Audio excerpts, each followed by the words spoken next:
Good afternoon, everyone. Dr. Steven Greene, the Success Doctor, coming at you here with another episode of the Make the Grade podcast. Today, number 2 in the series of case studies, success stories, action things that students and families did to maximize their education. So, for my subscribers and listeners, this is a common theme here. This is all about how can you listen to this podcast or watch on YouTube at the Make the Grade channel and take action immediately. Take something from the video or the audio and go put it in place right away. That is always my goal. So I'm going to talk today about a middle school age student. Okay? And this is a quote. This is right out of my book, Maximum Education. It's one of the case studies in there, but it's a really good one. And this is a quote from the mother. I felt like my daughter is always behind in school. When we look at her grade report, she's always missing homework assignments, which hurt her grades. How hard is it to just hand in the homework after you do it? Now, I probably could say signed frustrated parent in Nebraska or wherever she is. Actually, I know where she was, but frustrated parent. And this is just so common. I hear this all the time.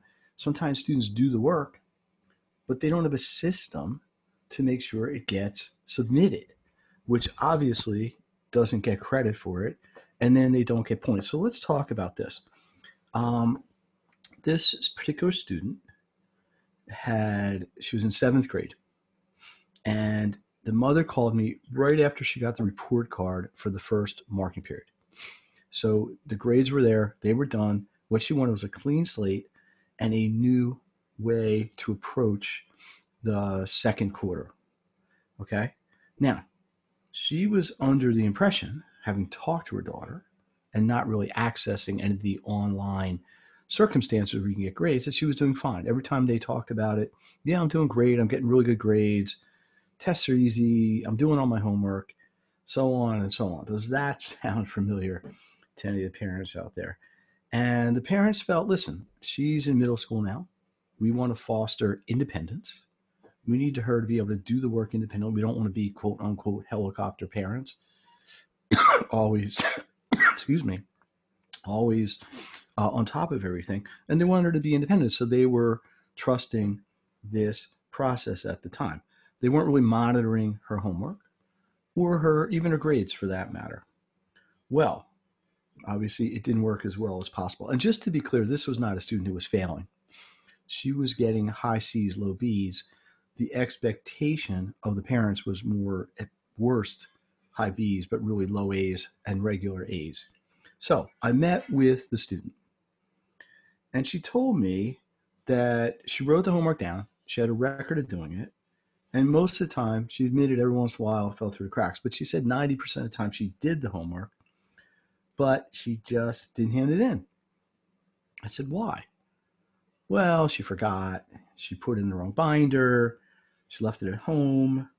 Blah, blah, blah, blah, blah, blah, blah. Now, she was spending about an hour, 45 minutes to an hour a day on homework. And not on weekends. You don't get any homework on weekends, she said. Okay? So I asked why she wasn't getting credit for the homework, or even any credit, beside the fact that it wasn't being turned in. And she said that sometimes they didn't collect homework. Sometimes they did. So even if she did it, if it wasn't collected, it was just sitting in her notebook. And sometimes she just didn't make the connection of the days it was supposed to be handed in. Anyway, here's the bottom line, is that I said, well, listen, why don't you go back to the teachers? She had a team teaching situation. In other words, multiple teachers, one for history, one for math, so on and so on, and see if you can make up some of the work. Can't hurt to ask. You never know. So this is one lesson. If you miss an assignment, it's not written in stone.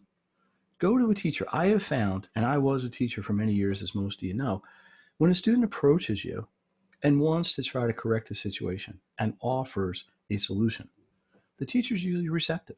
Hey, listen, I know I dropped the ball. I didn't hand in the homework last week. I had it. I just forgot, or I didn't really realize you were collecting it. Can I still hand it in? I want you to at least see that I did it and I understood it and the quality of my work was solid. So this is basically what we did. Our first goal, myself and the student and the family, remember I'm always involving parents, anybody else in the loop on the team, was to create a very clear, just zero tolerance system to make sure the work got done, it got done properly, and got handed in.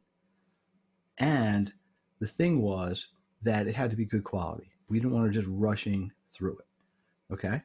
So what we did was we established a mindset. Starting today, we're drawing a line. There's a line. All homework is just as important as any other grade.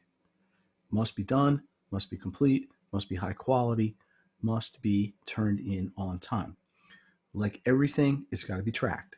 So we got a big poster, like a 2 by 3 foot poster, put all the subjects, dates, made a chart. And this is not new news. If you've been following the maximumeducation process, I don't insist, but I really prefer everything is done in writing as opposed to cloud. Although you can do it online, I'm okay with it. Just it has to be done. There must be a system. So here's what happened. The system started to work. Now, the one pushback I got, and this is a direct quote, she said, if I get how to do the homework after 3 practice problems, I think she was referring specifically to math, why do I have to do all 30? Doesn't make sense. I get it.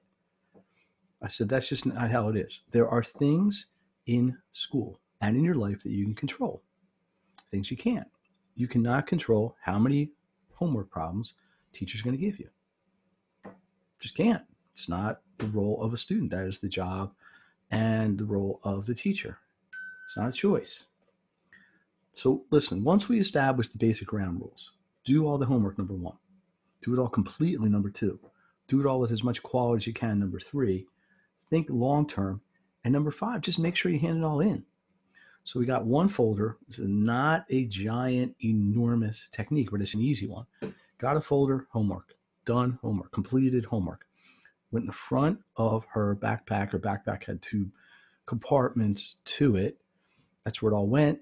She got into class, pulled it out, got the paper out, went to hand it in.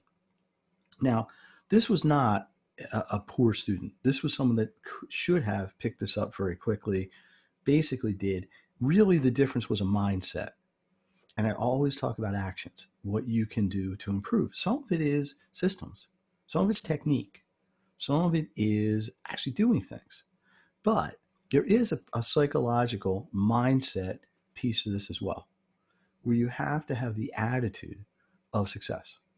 You have to have the mindset that the little things you do, the little habits that you form, the little techniques build up to medium-sized ones, which builds up to larger ones, which ultimately creates much greater success. So we established all these ground rules, and every week it was monitored by the parents, by myself. Is it all in? Yes, yes, yes. Here's how it all ended up. 2 months later, new report card comes out, straight A's. Straight A's, not one missing homework. Beautiful thing. She said, I have to admit, I still don't think doing all the homework is that important or the most important part of school, but it did upset me that I was getting lower grades than I deserved because I wasn't doing it right. Since I started using the system, I haven't missed one homework assignment and I have an A in all my classes. Perfect. So the lesson here today, at least the lesson I'm going to suggest, and once again, this is right out of Maximumeducation, right out of it, my book, and a lot of this stuff, a lot of this things I'm talking about in the podcast are all the actionable things that are coming from all the ideas in this book. So my bottom line is it's attitude. Sometimes it's between your ears. Sometimes it's just knowing what you have to do, but committing to doing it. It doesn't matter if you're in 3rd grade, 5th grade, 7th grade, 9th grade, 11th grade, college, and even in the professional world, even in a job situation. This is very important basic stuff. The little things build to the medium things, which build to the large things, which create your success. Got it? I want to thank you for listening or viewing. If you're listening, hop over to the YouTube channel. If you can't find it, just let me know. You can always email me because I'd love feedback. I want to know how these things are working for you. SGREENE at Make the Grade, which is MAKETHEGRADE.net.